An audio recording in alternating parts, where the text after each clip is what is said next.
Hello everyone and welcome back to another video on the Alpha Finance YouTube channel. In the last few days there were lots of news about a possible Apple car in a partnership with Hyundai Kia. Since then, the deal has been called off, but we feel it's important to research this a bit further. If this has caught you off guard, don't worry.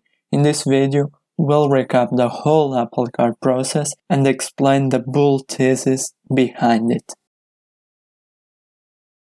In 2014, Apple started Project Titan. It refers to their segment that deals with electric car manufacturing, design, and self-driving services. Although it's not certain whether Apple is designing the entire vehicle or just making systems for the cars, the latter is looking more and more likely. This is a secretive project, so Apple is not working on it in its main headquarters. Apple is believed to be working from a facility known as SG5 in Sunnyvale, California, under the cover of a shell company named 68 Research. There is also a rumor of another team working on the Apple car in Berlin, Germany. The rumors of a possible Apple car gained traction when the company kept filing for new car-related patents. In this website called Patently Apple, you can check for the patents they have applied for, as well as the ones that were accepted or rejected. Besides the autonomous driving ones, which we will be talking about later in this video, some of the patents that caught my eye are augmented virtual display. As the car will be self-driving, you'll have lots of time to do other stuff. I remember trying to read a book or watch a movie in the car and getting carsick. This technology will make it easier for people to do this. For example, if you are traveling through the mountains, the text of the book will appear on the mountains themselves, so you won't get carsick. Another example where this will be helpful is for you to have a meeting when you are in your car. Another patent they have applied for is climate control technologies. The car will detect the different temperatures in your body and adapt the climate to best suit your needs. If you have just gone for a run and recorded it on your iPhone, the car will reduce its temperature to help you cool off. The last one we are going to be talking about is window tinting. The car will be able to darken its windows if there is too much sun. It will also be able to fully darken its windows if you want to sleep in the car.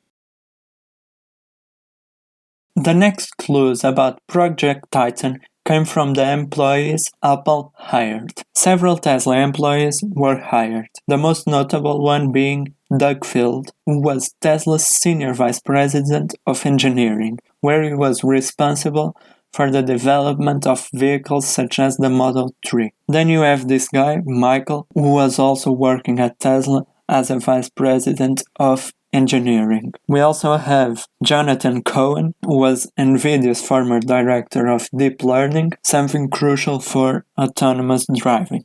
Other than this, they also hired engineers from NASA. So we can say they have some of the smartest people in the world working on this project. Something to note is that there have been several restructurings of this project, which meant hundreds of employees have been laid off. This project restructurings may have had the objective of focusing more heavily on the autonomous driving technology rather than the building of a whole vehicle. The current leader of this project is John Gianandrea, Apple's AI and machine learning chief. Now let's talk about autonomous driving, probably the most important part of this video. As it was previously mentioned, Apple may have shifted its focus to the autonomous driving technology. It will allow people to do something when commuting, whether that is working, watching a movie, reading a book, learning a new skill, etc. It may also help in other situations, such as emergencies. For instance, a remote driver may be able to guide a self-driving vehicle to a hospital. In 2017, Apple started testing self-driving vehicles on public roads in California, using Lexus cars leased from Hertz. Some people speculated that this deal could also include the installation of the autonomous driving technology on Hertz's cars. Although it is a brilliant idea, as it would allow customers to leave the car anywhere and then it would drive itself to the rental outlet, this doesn't seem to be part of the deal. However, it's certainly something that can happen in the future. Apple is also working on a self-driving shuttle service called Palo Alto Infinity Loop. Apple partnered with Volkswagen, more specifically with its T6 transporter, where it will be installing its self-driving software to transport employees between offices. Apple is very well known for their big launches. We all remember the iPhone and iPad announcements. Apple wants to do the same with their car. This might be a reason for not using their own cars in these tests. In 2019, Apple also purchased Drive AI, a self-driving vehicle startup that designed the self-driving shuttle service. They plan to make autonomous electric vehicles designed to operate without a driver. At first, they might be used for food delivery operations and robo-taxi companies. This will be a huge market in the future, and it is something we talked about in one of our last videos. Tesla CEO Elon Musk recently told investors that turning Teslas into self-driving robo-taxis could help justify the company's valuation, as the cars would be in use for more hours per day, allowing Tesla to earn a higher revenue per car. Apple has been investing in this sector. In fact, in 2016, Apple invested $1 billion in Didi Chuxing. If you don't know what this is, it's basically China's Uber. While in Europe and the US we have Uber competitors such as Lyft, Didi basically has the monopoly of the ride-hailing services, so much so that Uber decided to merge its China operations with Didi as it couldn't compete. Apple's partnership with Didi will help as it will serve as a data source for self-driving vehicles, eventually improving its algorithms. Didi also started a self-driving project in Mountain View, California, curiously located 10 minutes away from Apple's headquarters.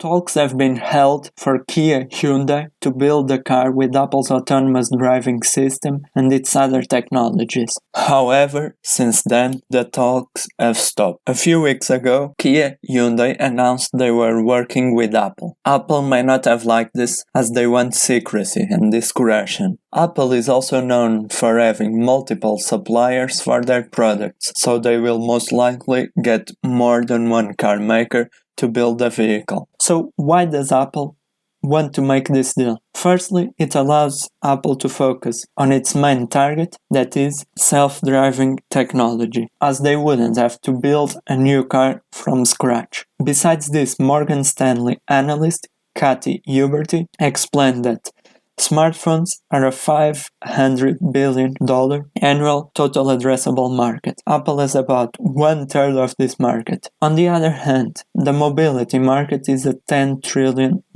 market. So Apple would only need a 2% market share of this market to be the size of their iPhone business. Basically, Apple believes a new cycle is beginning in the car market, one with new technologies, very similar to the mobile phone market in the 2000s, where Apple absolutely destroyed competition and seized the opportunity with their new iPhone.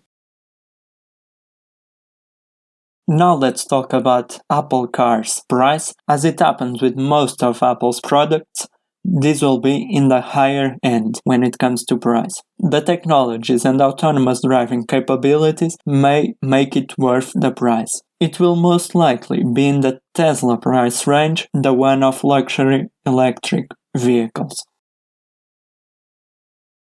Nothing is certain yet, but the plans are to start production in 2024. This probably won't be done, with specialized analysts previewing this to happen only in 2026-2028. Apple is competing with Tesla for the full self-driving capability. Tesla might have an advantage because they have been selling vehicles for years and testing their partial autonomous driving capabilities with thousands of drivers.